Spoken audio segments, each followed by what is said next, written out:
Hello everyone, আজকের ক্লাসে আমরা যে জিনিসটা নিয়ে আলোচনা করব সেটা হচ্ছে দুটো অল্টারনেটর কিভাবে লোড শেয়ার করবে। Load share by two alternator. তো এখানে দেখো দুটো অল্টারনেটর দেয়া আছে, two identical 2000 KVA alternator operate in parallel.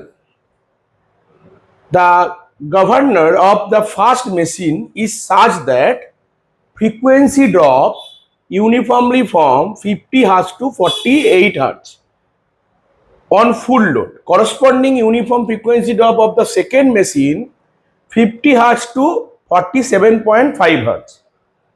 How to alternators share a load 3000 kilowatt? What is the maximum load at unity power factor that can delivered without overloading other machine?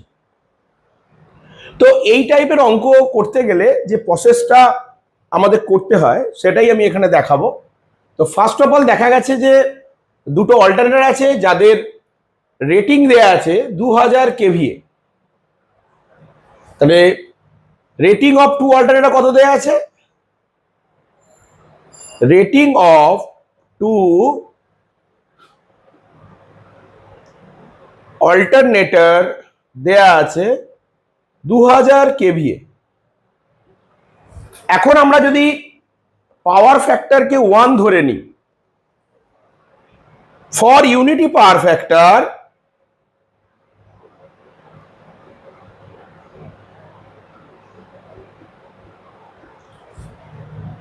আমরা unity power factor যদি নিই সেক্ষেত্রে আমরা rating of two alternator যেমন 2000 KVA ছিল, আর যদি আমি পাওয়ার ফ্যাক্টরটা unity power factor ধরে নিই তাহলে অল্টারনেটরের রেটিংকে আমরা লিখতে পারি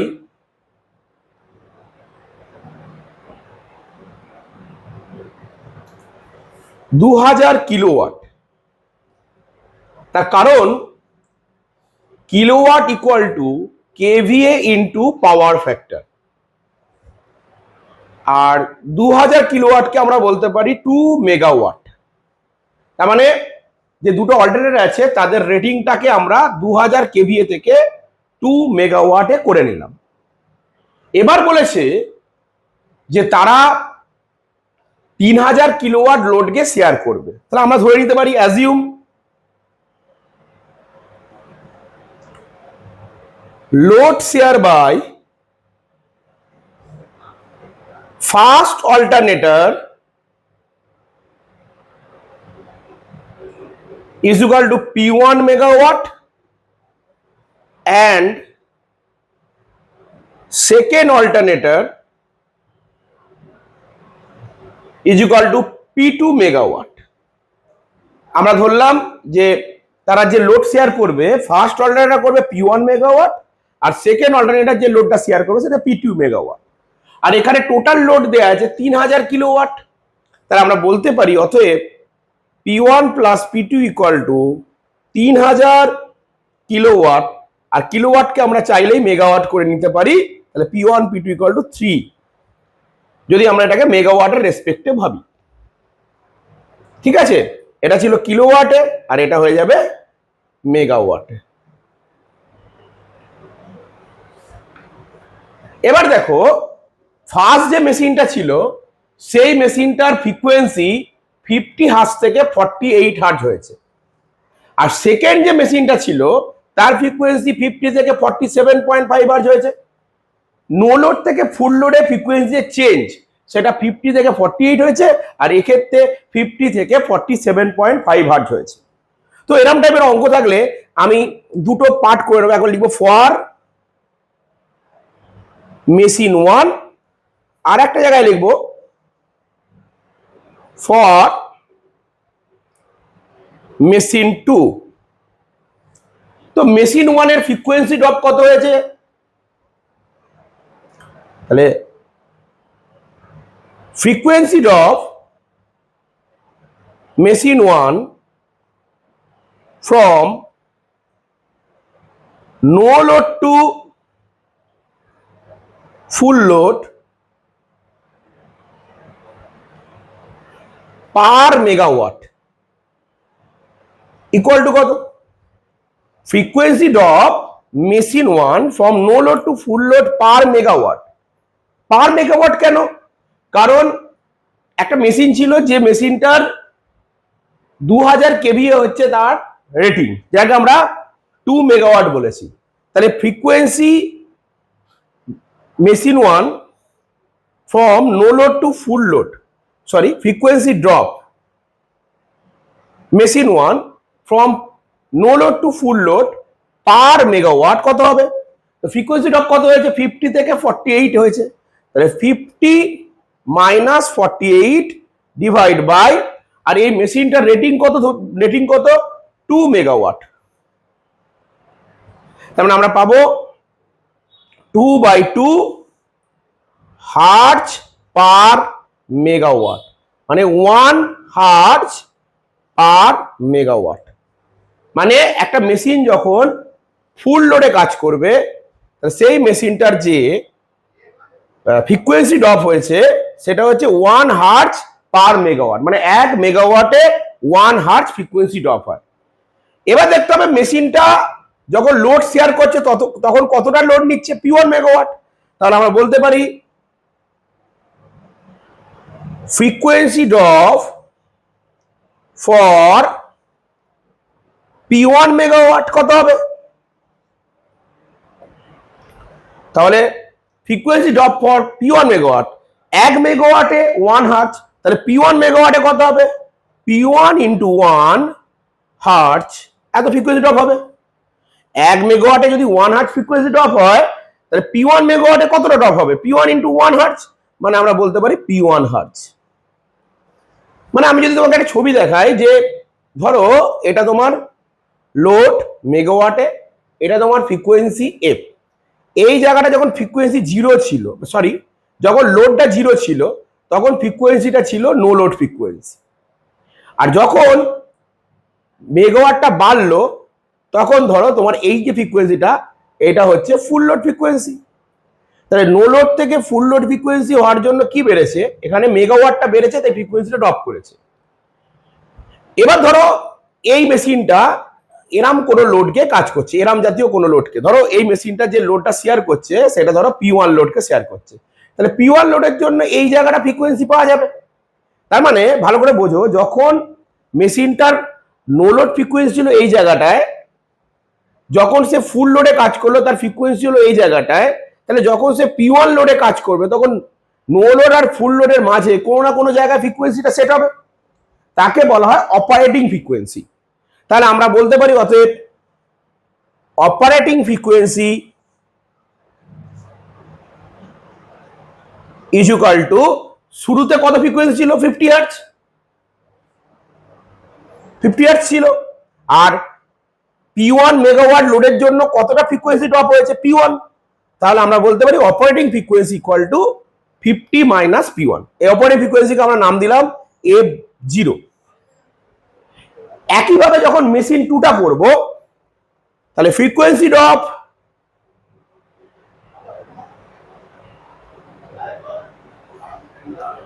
drop from no load to full load per megawatt কত হবে? এক্ষেত্রে ফ্রিকোয়েন্সি আগে ছিল 50, তারপর হচ্ছে 47.5, তাহলে 50 মাইনাস 47.5, আর মেশিনটার রেটিং তো 2, তাহলে আসবে 2.5/2, মানে 1.25 হার্জ পার মেগাওয়াট। আর এই মেশিনটা কত লোডকে শেয়ার করছে? এই মেশিনটা P2 মেগাওয়াট লোডকে শেয়ার করছে। তাহলে এই মেশিনটা যদি P2 মেগাওয়াট লোডকে শেয়ার করে তাহলে frequency drop for P2 megawatt load কত হবে? এই ফ্রিকোয়েন্সির সাথে P2টা মাল্টিপ্লাই হবে, 1.25 ইন্টু P2। তাহলে এই মেশিনটার অপারেটিং ফ্রিকোয়েন্সি কত হবে?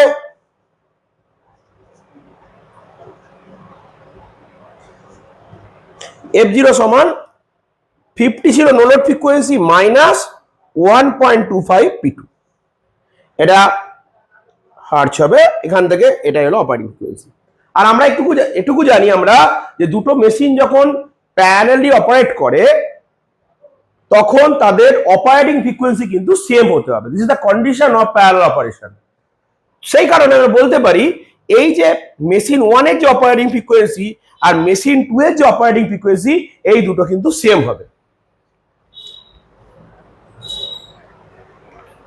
এই দুটো কিন্তু সেম হবে। তাহলে আমরা এখান থেকে কি বলতে পারি?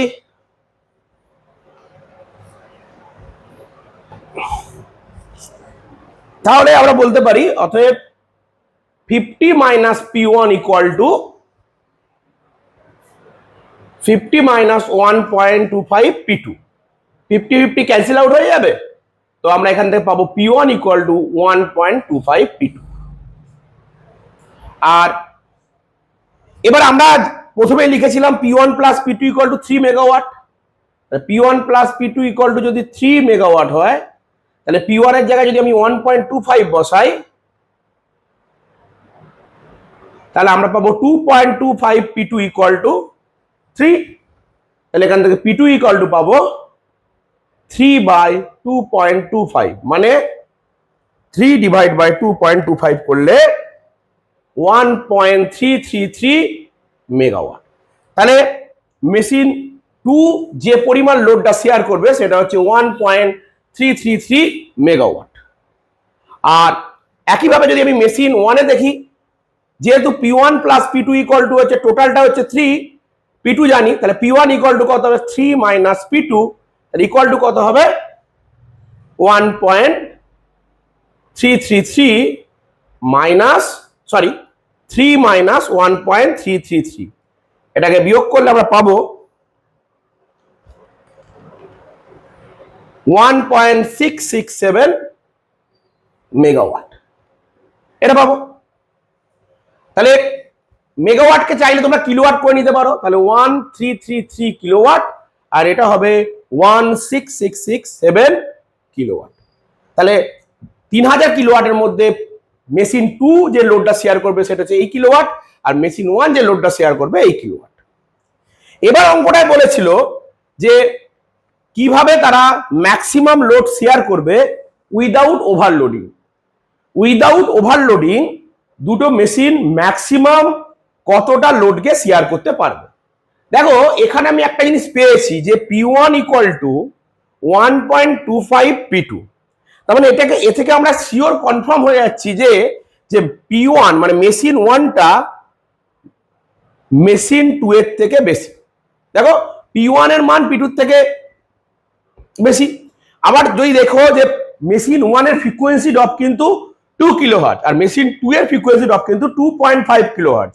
তো মেশিন 1 এর লোড ক্যাপাসিটি মেশিন 2 এর লোড ক্যাপাসিটির তুলনায় বেশি, যেহেতু এদের ফ্রিকোয়েন্সি ড্রপটা কম। তো P1 এর ম্যাক্সিমাম লোড ক্যাপাসিটি হচ্ছে 2 মেগাওয়াট। আর তার মানে আমি যদি অ্যাজিউম করে নিই যে মানে ব্যাপারটা বোঝার চেষ্টা করো, যদি ওভারলোডিং গল্পটা আসে তাহলে আমাকে প্রথমে দেখতে হবে যে কোন মেশিনটার লোড ক্যাপাসিটি সব থেকে বেশি। মানে লোড ক্যাপাসিটি সব থেকে বেশি বলাটা ভুল হবে, দুজনেরই ফুল লোড একই, কিন্তু দেখা যাচ্ছে যে যেহেতু P1 এর মানে মেশিন 1 এর ফ্রিকোয়েন্সি ড্রপ কম, মেশিন 2 এর ফ্রিকোয়েন্সি ড্রপ বেশি, তাই মেশিন 1 বেশি লোডকে শেয়ার করতে পারবে। তাই প্রথমে আমরা মেশিন 1 এর যে ম্যাক্সিমাম লোড ক্যাপাসিটি কত 2000 কিলোওয়াট বা 2 মেগাওয়াট। তো আমরা ধরে নিলাম যে ফর ম্যাক্সিমাম লোড শেয়ারিং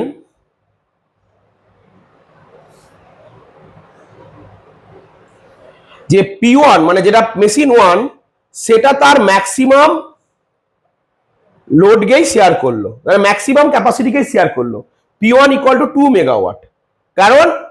কারণ যে মেশিন 1 যেটা আছে তার ফ্রিকোয়েন্সি ড্রপ মেশিন 2 এর তুলনায় কম, তার মানে মেশিন 1 মেশিন 2 এর থেকে বেশি লোডকে ক্যারি করতে পারে। তো আমরা ধরে নিলাম ফর ম্যাক্সিমাম লোড শেয়ারিং P1টা ধরলাম 2 মেগাওয়াট, মানে যেটা তার ম্যাক্সিমাম ফুল লোড রেটিং, এটা হচ্ছে তার ফুল লোড ভ্যালু। আর P2টা ধরবো আমরা, P2টা ধরবো P1 বাই 1.25, তার মানে P1 এর মান তো 2 আর 1.25 দিয়ে যদি ডিভাইড করে দিই, 2 ডিভাইড বাই 1.25 করলে আমরা পাবো 1.6 মেগাওয়াট। তাহলে total load sharing, total maximum load sharing without overload হবে 2 প্লাস 1.6 মেগাওয়াট, মানে 3.6 মেগাওয়াট বা 3600 কিলোওয়াট। তো যখনই এই জাতীয় প্রশ্ন আসবে যে দুটো মেশিন মিলে ম্যাক্সিমাম কতটা লোড শেয়ার করবে উইদাউট ওভারলোডিং, তাহলে প্রথমে দেখতে হবে কোন মেশিনটার ফ্রিকোয়েন্সি ড্রপ সব থেকে কম। মেশিন ওয়ানের ফ্রিকোয়েন্সি ড্রপ কম, তাহলে মেশিন যার ফ্রিকোয়েন্সি ড্রপ কম, একই যদি রেটিং হয়, মানে দুজনের ফুল লোড রেটিং যদি একই হয়, তাহলে যার ফ্রিকোয়েন্সি ড্রপ কম সে বেশি পরিমাণে লোড শেয়ার করবে, আর যার ফ্রিকোয়েন্সি ড্রপ বেশি সে কম পরিমাণ লোড শেয়ার করবে। তাই আমরা বলছি যে ফর ম্যাক্সিমাম লোড শেয়ারিং P1টা ধরো ফুল লোডকে শেয়ার করলো, মানে তার যে ক্যাপাসিটি সেটাই শেয়ার করলো, তাহলে P2টা কিন্তু তার থেকে 1.25 কম হতে হবে। তো সেই কারণে 1.6 মেগাওয়াট হলো তার total maximum load sharing without overload 3600 kilowatt. তো এটাই হচ্ছে এই অঙ্কটার সলিউশন। Thank you.